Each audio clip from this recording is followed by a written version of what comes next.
So it gets kind of difficult to tell about the story of this species because they kind of evolved in a very strange way. Now, originally there was a planet with 2 moons. Now, this planet was a gas giant, and these 2 moons were the remnants of 2 other gas giants. We'll call them Demulus and Revus.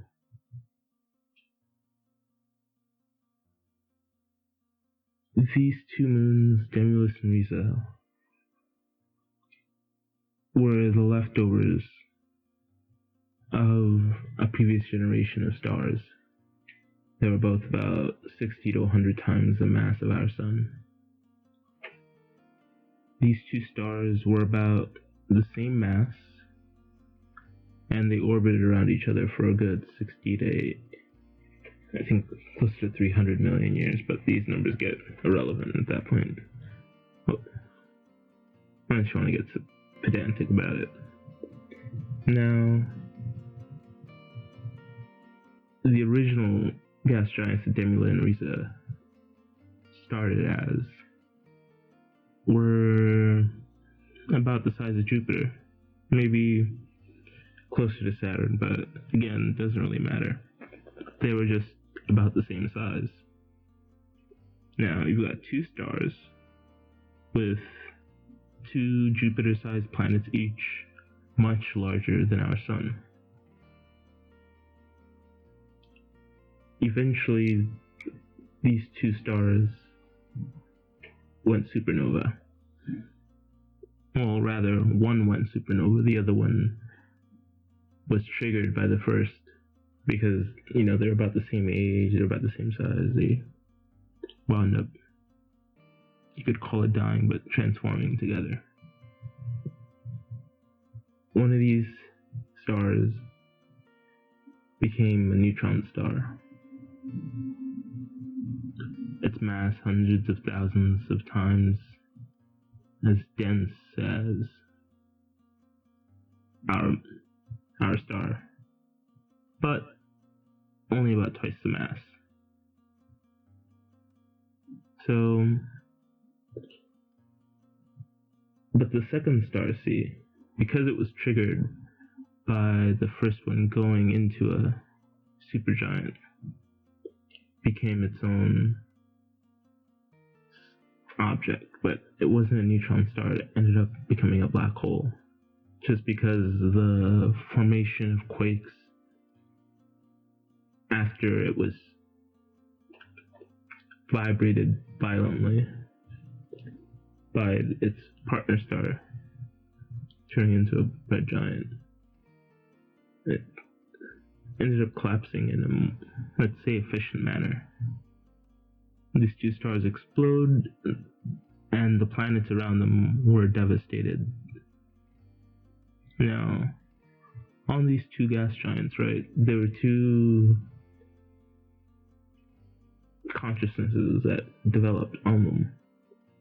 Because at the boundary layer within these gas giants, where hydrogen becomes supercritical, it has a state where there isn't really a continuity between gas, liquid, and metal at these pressures and temperatures, 10,000 Kelvin, right? But there's still enough turbulence there that there's a good mesh of matter moving through them because of the massive currents up above. The eddies go all the way down to this surface, to this boundary layer. And some impurities get mixed in. And the result became that at this supercritical point, there is a level of superconductivity and superfluidity that forms. Now, with superconductivity, the electricity and magnetic force acting on this layer becomes uniform throughout it. There's zero resistance to electrical charge moving through, but now it's a state where it's superfluid. Temperature passes through it as effectively as electricity would at the superconductive stage, but when it's a fluid, when it's in that phase of being a fluid, it is a superfluid. But when it becomes a solid, when it becomes metallic hydrogen, it's electrically superconductive. And the fibers and tendrils created by the vortices of the storms above it effectively turned the planet into a giant mind. Massive electromagnetic force would be spinning around it. It could be felt, thousands of miles away for human scale, but thousands as we begin to cover tens of thousands. But again, let's get back to the planets. So, these two consciousnesses on these two gas giants were, of course, projecting themselves through time, because one of the things that also happens with this is that time happens for them all at once. Memories aren't lost, they echo through. And they could see that they were going to be destroyed by the death of their stars soon. And they realized they had to do something about it. At the cores of these worlds, the very core, there's rocky planets-sized objects that serve as, the hard, nougaty center, the hard nut in the almond joy, so to speak. And they had to work on crafting the inner core of their planet by selecting for superconductivity, because they wanted to preserve some of themselves within the object that was to be left behind. So the higher layers of the star system, of the planet system, became less conductive as they were selecting more and more for heavier metals, heavy hydrogens, deuteriums, tritiums. And as a result, this inner core was also highly radioactive. But they were still able to get the effects that they needed. Now, as the stars went nova, the outer gaseous layers of these planets, of the gas giants, were peeled off. And as the neutron star and black hole formed, so too did an orbit between the two gas giant cores form. Out in the cosmic disk around the now collapsed binary star system, that they orbited a single point, a very center, or not really a point, more of a hoop, but again, semantics. And the gas giant cores, Demulus and Revus, became attracted to one another because they'd come from opposite star systems.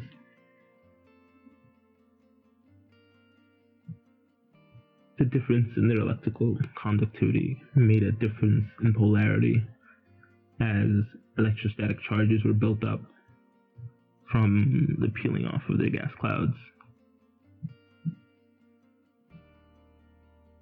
Now, because they were lucky enough that the two parent stars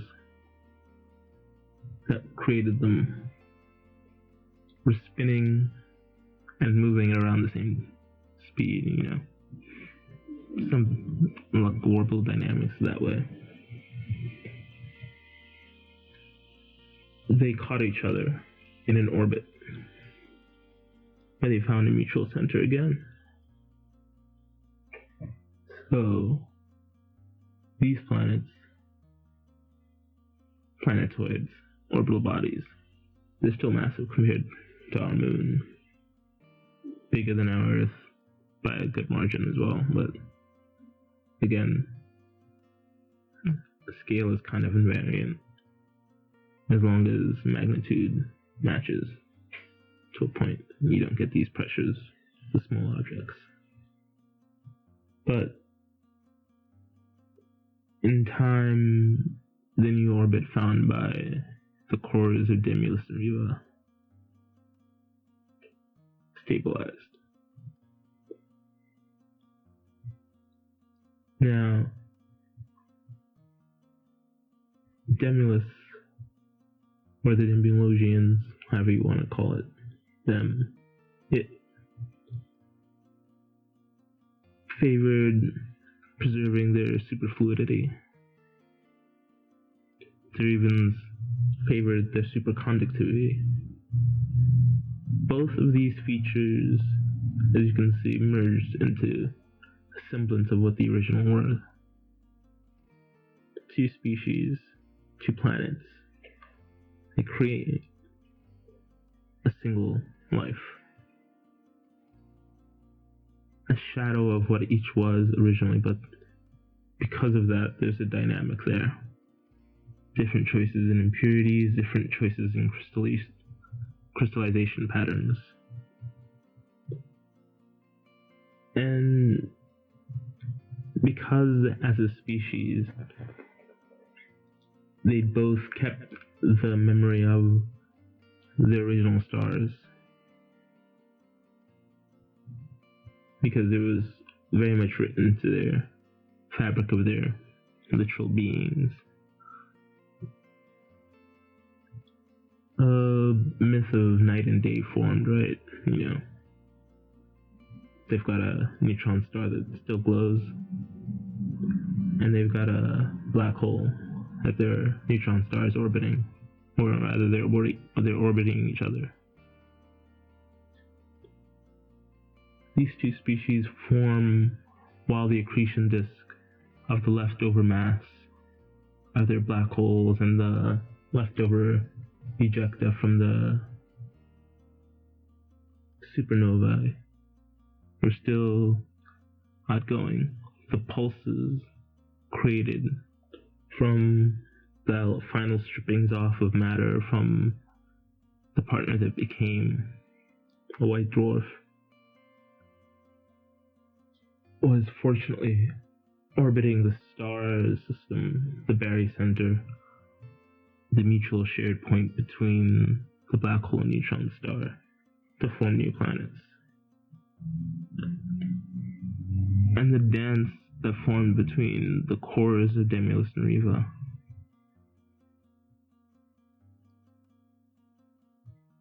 helped collect new matter that became a new star system, or a new planet system that became a new giant.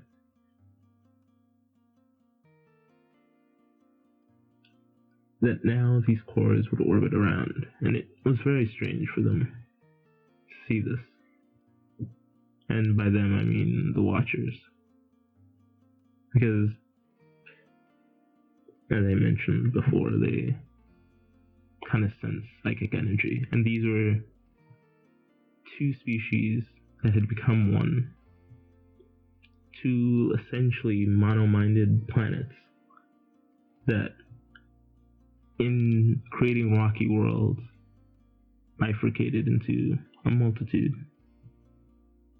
Now the Demulosians favored using silver oxide in their blood, while the Trivans preferred copper oxide. Like,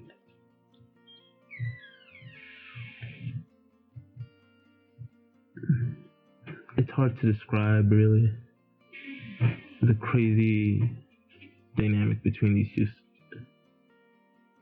But that's what we have to try now. So the best way to describe these two species, right, would be akin to an octopus and a cuttlefish. They'd evolved very similar strategies for getting through life. They were, cut from the same cosmic cloth, so to speak. But now the Trivans as cuttlefish, and the Demulus as octopi, became two tendrilled forms that never really wanted to interact with each other. But only when they did could they create a full being, so to speak. There were species that, in orbiting each other, there's two planets, the two original bodies that created these species,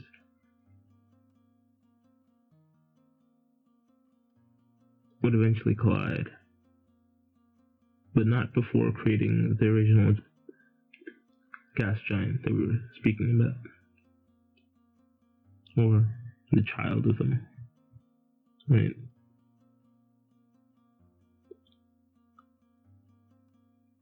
As they're orbiting their child, let's just call it Triv,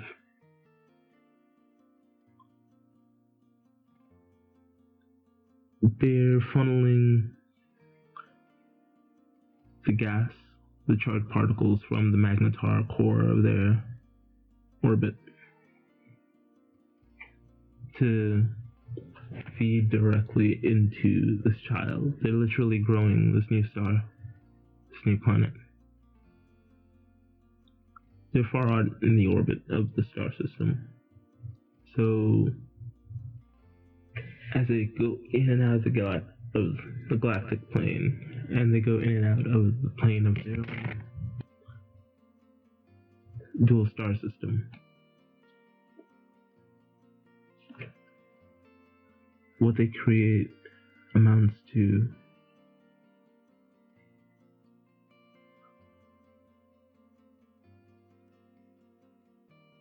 a triple star, which becomes inherently unstable. Or it's just more difficult to manage this sort of dance, just as anything is three's a crowd, right?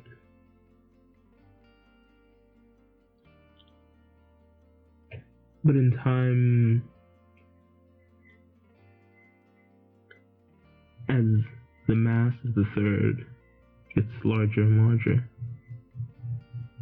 what they end up creating becomes a stabilizing force between them.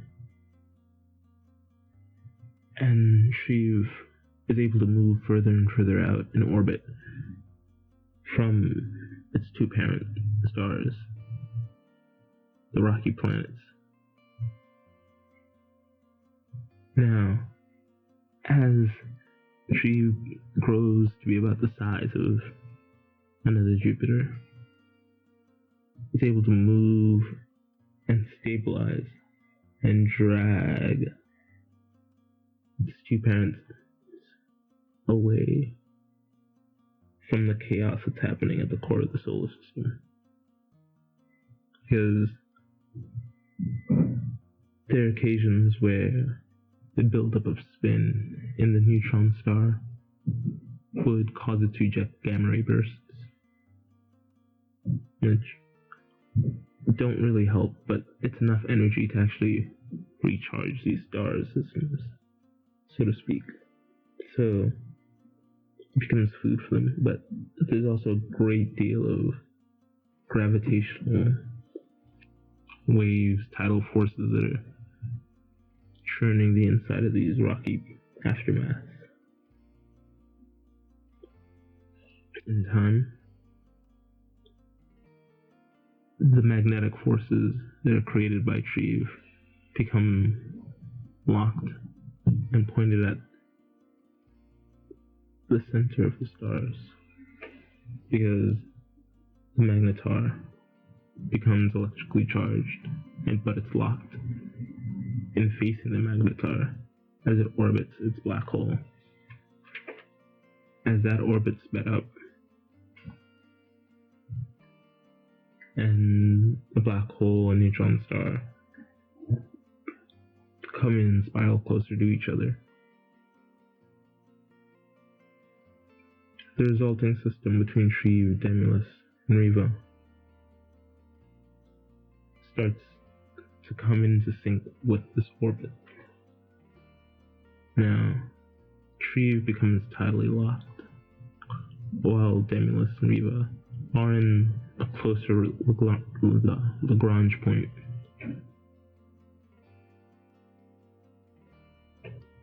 L1 as it's called, but it's useful, I guess, here to know that, because it's closer to the star system, or the center of the solar system.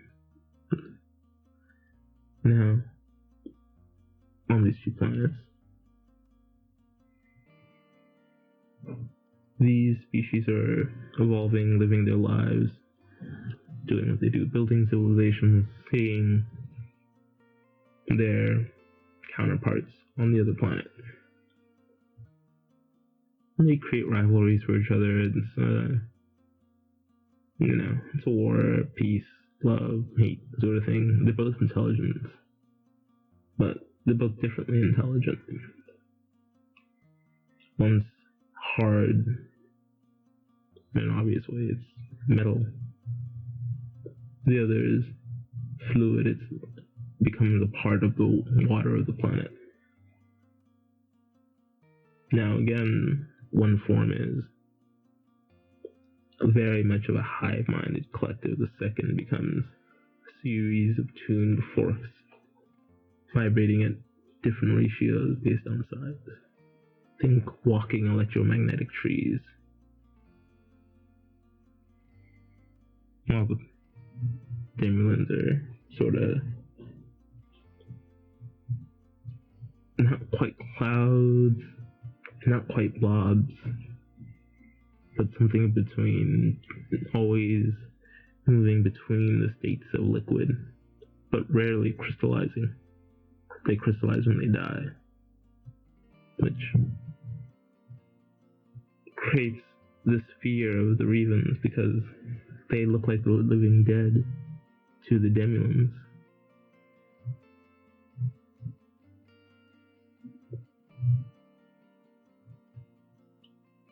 The fear is a logical one for them. The Trivans live in a cold world compared to the Demulans.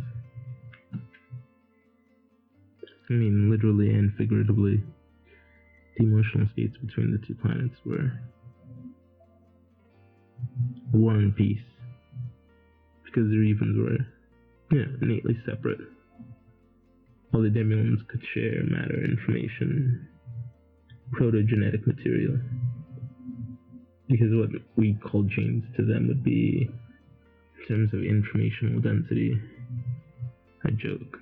Because again, they're storing the memory in chemical form.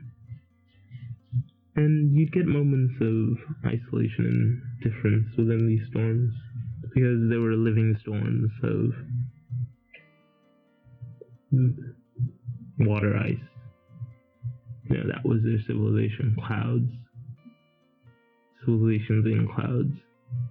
Each individual cell, the ice crystals that would form in our analogy, became their graves, but they build on their dead. So there's also a deeper religious significance to having now a living dead in the partnership, but of course it didn't happen immediately. But the original planets that these two species spawned from recognized themselves in each other, and knew that in order to recreate their full selves, they would have to split themselves apart, because it was impossible to construct a form of their mind that would survive. So the mind's fractalized, they're fractured, but they kept self-similar copies of themselves embedded in the very matter because of the permanence of the complexity of the waves that would vibrate through the superfluid and the superconductor. They were never lost, these vibratory signatures. But in one, the vibrations were as heat, and in the other, they were in electricity. Now, when heat meets most electric conductors, it destroys the conductance. So the Revans had a fear of the Demulans, naturally, because they saw them as death. The Demulans looked, again, like the living dead. The Revans, when they died, they usually die of heat death. Their molecules come away, they bleed off, they turn into dust. They stop being the solid trees and disintegrate and burn brightly. Now, because they're built up of super heavy elements,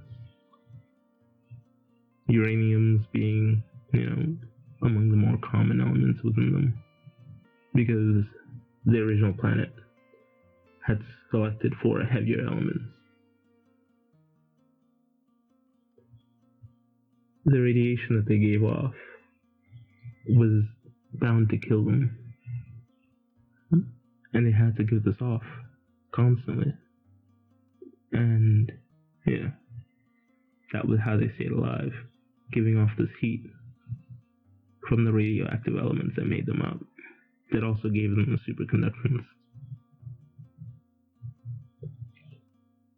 So now, as the two planets started orbiting closer to one another, the Revans and the Demulans,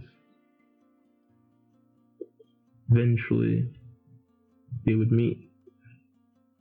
And this is a catastrophe for both these species, because if the Demulans, sure, there'd be plenty of heat, but their single unitary being, the clouds that created them, would be lost in this chaos. There's no guarantee that they'd survive it. Likewise for the Revans, there's too much heat. But they also knew that their planet was dry, for the most part. There was no way for them to give off this heat without losing it all. But luckily, they were still getting electromagnetic charges from the suns they orbited. The magnetic field of the black hole was very powerful and created the dynamo effect, because the charged particles that moved between the larger context of stars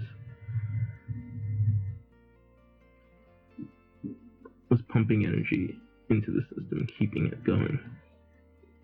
So the Watchers did what they do best: watch things proceed. Now the Revans, I guess being octopus trees, be the best way to describe them, lived in a larger context of other species with a similar physiology. The result became a diet. They evolved with these species, less intelligent than them, of course, but still sharing a similar mind and motto. It was the complexity of size of the mass of these beings formed that made them who they were. The Revans, as a matter of course, ate the smaller versions, incorporated them into their own fractal structures to in turn help fuel them. But in this, they generated heat. Often the smaller ones were also more dense, increasing the radioactivity and causing a decay within them. Because there was a great deal of carbon around as well, as these inner planets were being formed, they acted as great neutron absorbers. They would help regulate the radioactivity of the Trivans. But because of that, the chaos of their system became a dance between managing carbon levels, managing silver levels, and managing copper levels.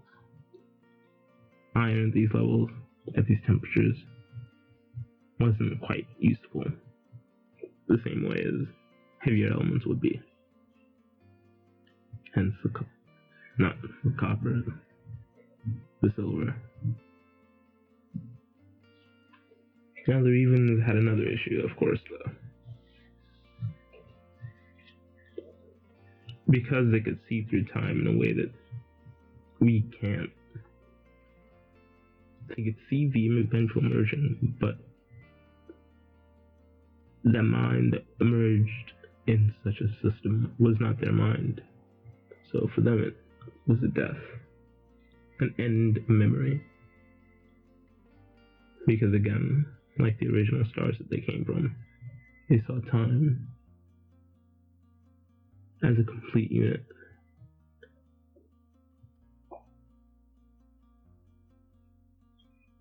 As the further fractalization of the species happened with the Trivans,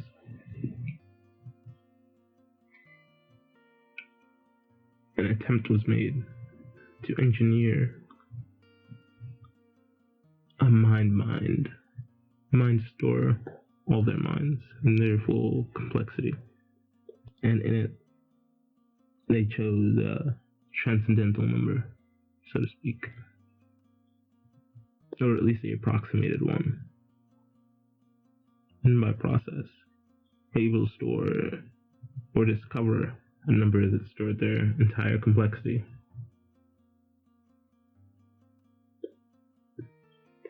Now, to choose what number or what coding system they wanted to encode themselves into, they only had to choose what they were made of. And that was hydrogen. So, in it they had to choose another problem as well. Which hydrogens? Because there were two of them, or three, but it's not as important as realizing why they were there. Because again, the original consciousness that created this species selected for heavy elements, so tritium and deuterium were the species metals chosen to create the superconducting metal that would further on translate and propagate a set of electrical signals in time and space to be recoalesced in this final form. Now, as the Trivans became their larger tree structures of crystallized thunder and lightning,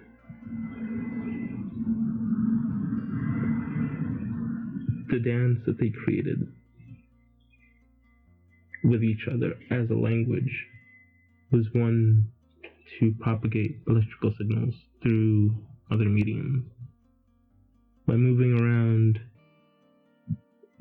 they would send out radio signals or signals of electricity they move their arms and tendrils relative to one another.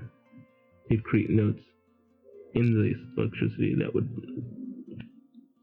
be pickable by human transmitters if you could decipher it, but it's kind of useless to talk about in this way. So they have one language. Where we have sound, the vibrations in the air, they use light, electricity, magnetism, radio as their sound. So it moves at the speed of light. They could transmit to each other over the entire scale of the planet based on how vigorously or how slowly or fast they chose to vibrate their tendrils. So they had an easier to translate time. They would receive radio signals from outside their system. They were easier to communicate with the Watchers. So they were paid more attention to. As the Demulans, they were an amorphous cloud consciousness. They kept themselves, I guess the best way to describe them would be like the consciousness you see in Solaris. Diffuse, capable of imitating solidity, but not solid in themselves.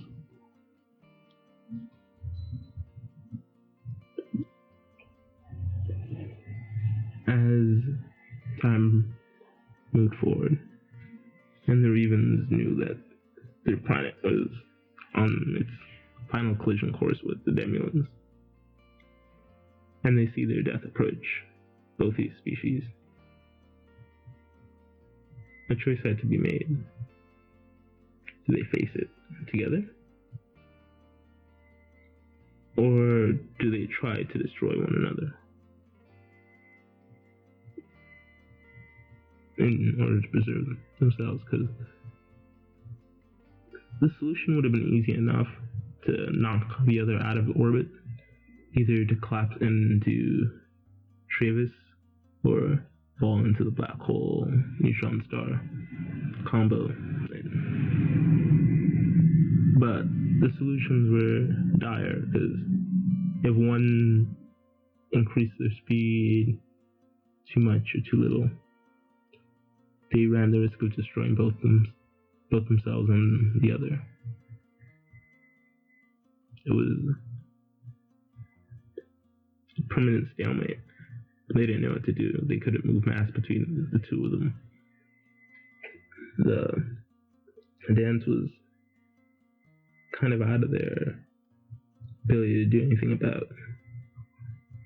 But they're even built. They became technological. Sort of in the way we are, but differently, because, they built themselves a society of silicon, copper, aluminum, much like ours. But they also had heavier elements, much heavier elements, of a similar sort to the Watchers. But the Watchers watched. They knew they could communicate with this species. They'd be very different. They were incredibly alien. But they could do it. But again, they also knew that the ultimate goal of this original star system was to re-emerge as a third consciousness.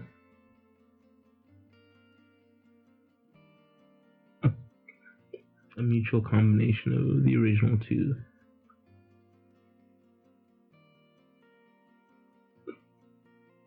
Now the Demulans had a theory, right? They knew they were superconductive if they died. But they also knew that their deaths were their deaths. That was a crystallization into something they didn't want. They could not connect with superconductive. The language of heat doesn't translate into electricity. Likewise, the Trivans had the same issue. The language of electricity didn't translate into the diffuse heat forms of each other. Because the language was never formed in that way in the original stars. Just simple binary choices, Maybe things would have been different if they'd just happened to choose an electrical language. But now, the two stars orbited and stabilized. The two planets in time orbited and stabilized. And the third gas giant was formed as it pulled Demulus and Revus out away from the binary stars, binary dead stars, and the orbit of these two planets. Started getting closer to one another. An idea formed. A new planet. One with the core of the other. Fueled by the massive electrical charge. So, these two planets decided to spin each other up to increase the speed at which they orbited around their mutual center. And draw matter from the inner rings of the accretion disk being formed around the neutron star and black hole. As they fed their gas giant, it grew massive, but it didn't grow much bigger. But at the same time, the particles that they were feeding it were of such a charge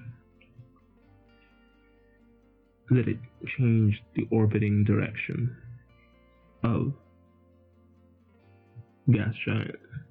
Where, let's say, we orbit perpendicular, roughly. I think it's off by 23 degrees or something. So our planet spins like a top, constantly wobbling.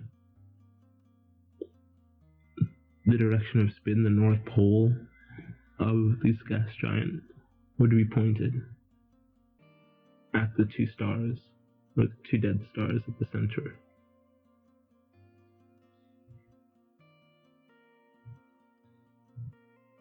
Here, then Demulus and Revus are orbiting above the north. They are the north stars of the gas giant.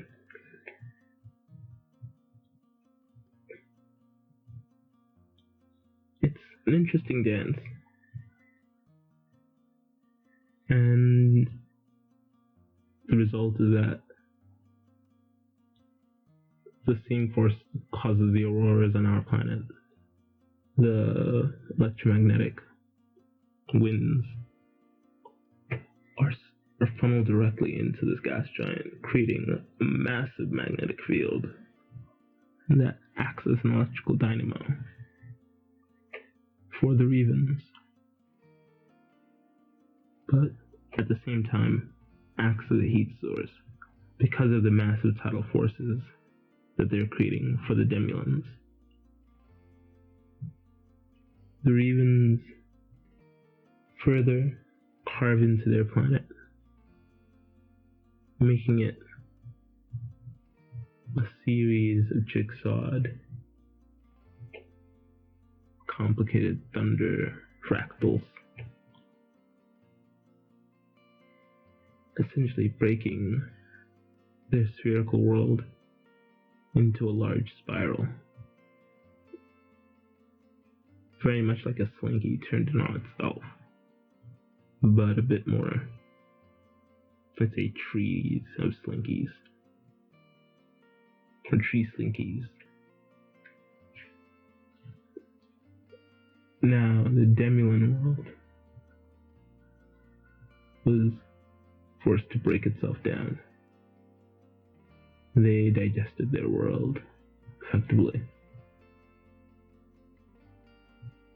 They broke down every single bit of matter and let it become part of their cloud as they fell in and merged with each other. The cloud of the Demulan mind, still again one, was caught in the gravitational eddies of the Revan body. This created a toral atmosphere on the skeleton of a world. So the Toriel planet became atmospheric. It had a gravity about twice that of Earth's, but at the center of it, because it was a torus orbiting around, they could jump from side to side. The Revans, as now the mind of the Demulan matter became suffused into the body of the Revans, and the result made again a new type of matter, a new type of life, incredibly conductive, but with memories of the original self and the broken self. Now, the Watchers, as they watched, would feed information, small signals in the vibrations to the Revans as to how to get the slinky built. But being all of one mind, the idea of something being external to them didn't catch on. The Watchers could never explain that they were something else other than a Revan. They became the source of Revan mind in a lot of ways, and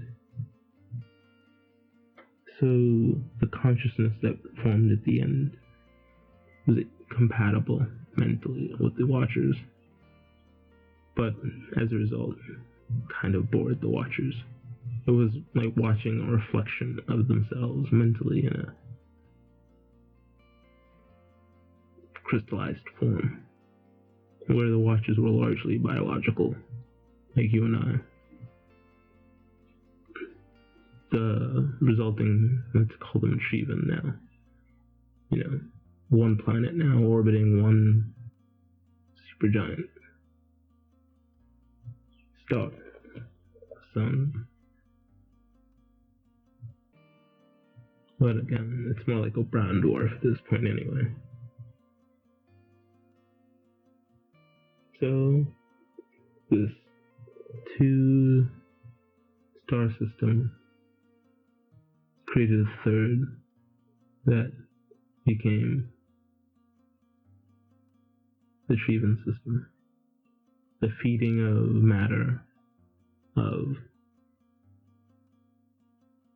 these 2 original planets became enough to ignite this 3rd star.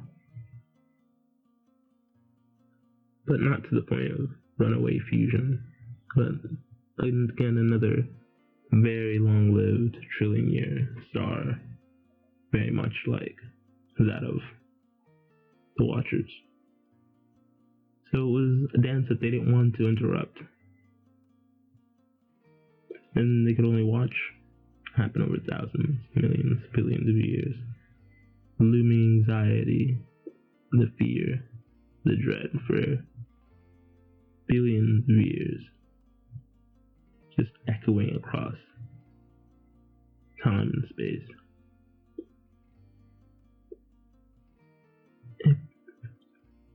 It formed a sort of annoyance with the Watchers, because they could see why it was happening. They couldn't explain why.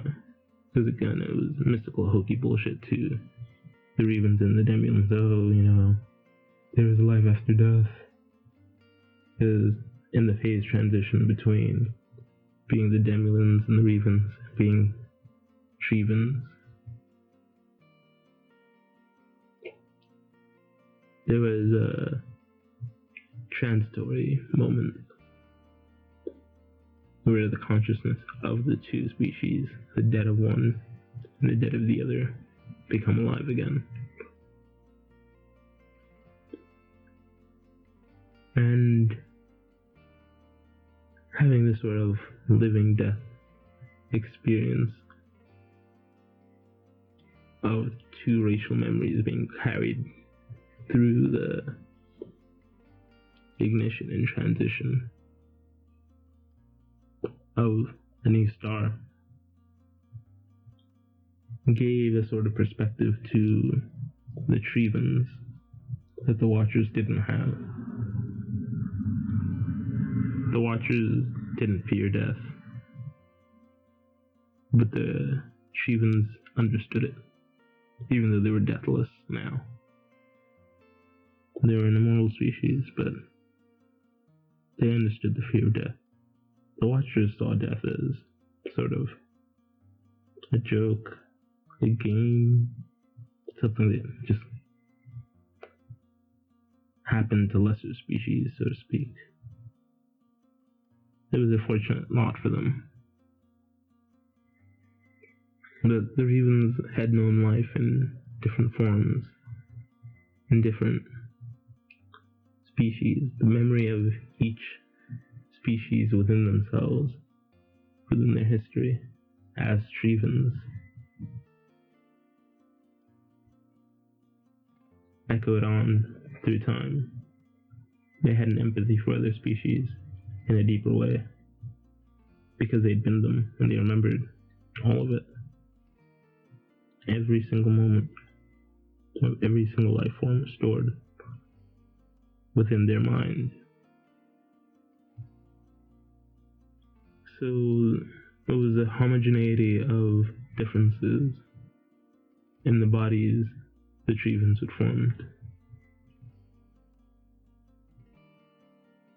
As the Triva star ignited and burned, the consciousness formed by the new planet and a new species that lived on it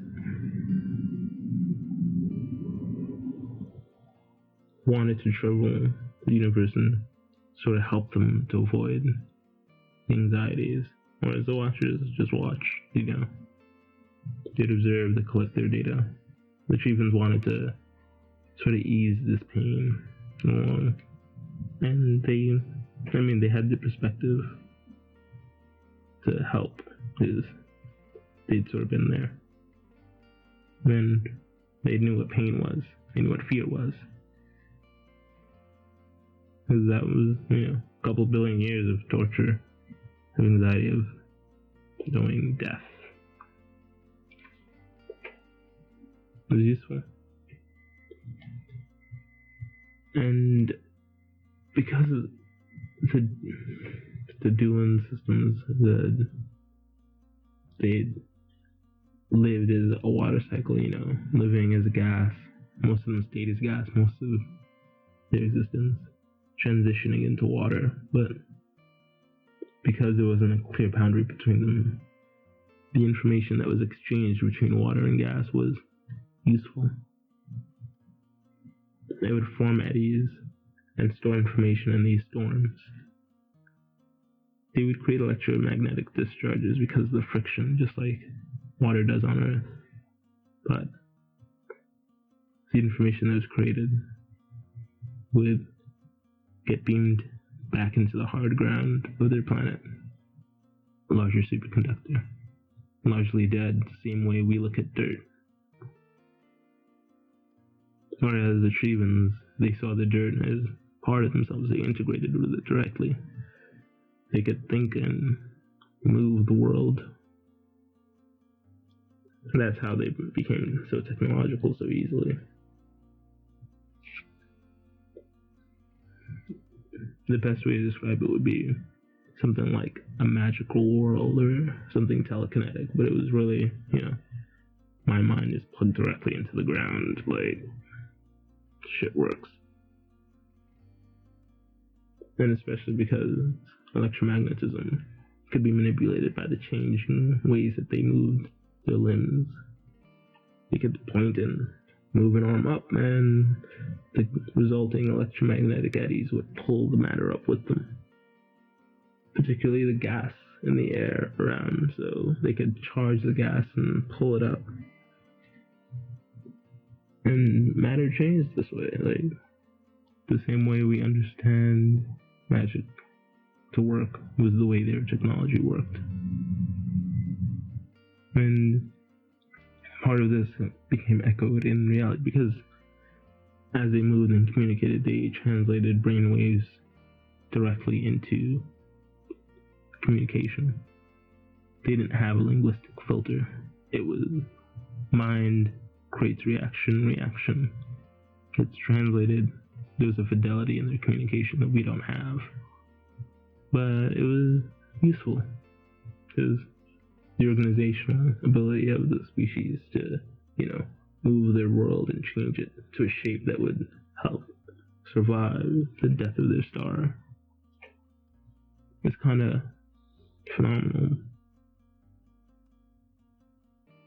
But the Watchers watched because, why ruin that show? They're a beautiful species. And they're also frightening. Because the powers of electricity involved in the Trivans and, as an extension, the Trivans, moving their hand over our bodies would electrically charge every single atom on us, turning us into a plasma instantly. Not because of the heat that they give off, which is considerable, but more because of the electrical charges they give off. To us, they seem like pure energy, but they're largely just conducting an immense amount of it. Their planets are so unlivable for us that we would scarcely even believe what we see is life. It just looks like storms, it looks like chaos. The communications are ridiculously fast, like broadband thought, full VR communication. Their technology was more for augmenting this as well. They never needed to travel out into deep space, because deep space was all around them. Even the gas clouds around them, which helped obscure some of the distractions, also added a level of dynamism to their night skies that we never get. A clear night sky out for us, we see stars. For them would be clouds, more clouds, of different colors, different hues. It was wonderful. And because of the time dilation effects, as they orbited, the neutron star, their seasons were actually seasons of time speed. Because they would be moving, the best way I can describe it would be a dueling orbit around these two charged objects. So, the electrical arcing between the neutron star and the black hole would spill off. Sort of the same way coronal mass ejections would hit us. They would get massive lightning bolts. You could sort of call coronal mass ejections the same thing. And the energies involved would be staggering. Eventually they learned to harness this energy and they would move forward around, learn how to warp space. And that's how they became technological in much the same way. The Watchers were. So, when the Trivans would in time notice the Watchers, have comprehended that the Watchers were there,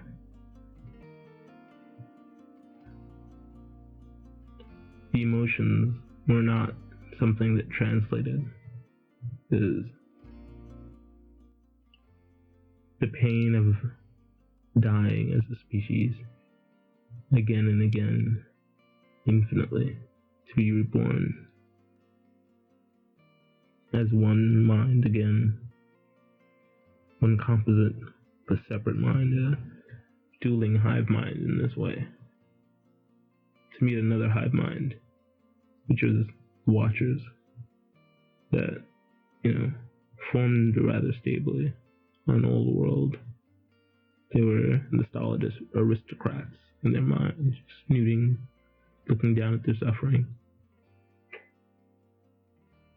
But the Watchers tried to explain somewhat that they were telling them, whispering in their ear, but the Trivans were unable to understand. But the Trivans that they became, didn't really want to hear it, because having gone through the state of dying and being reborn, they didn't understand the limit of consciousness anymore. Right? Because when they made the transition back into being lifeless, the Trivans had lost something of the understanding of being limited. They understood death. They understood finality. They understood anxiety. They understood fear. But they didn't understand not understand it.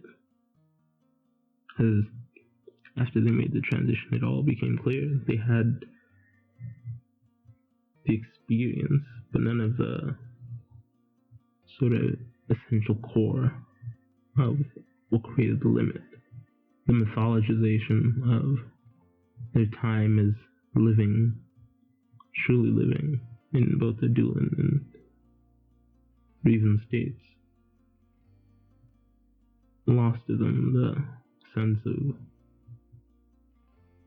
why the fear was there, why the angst of not being in the form that they were familiar with was there.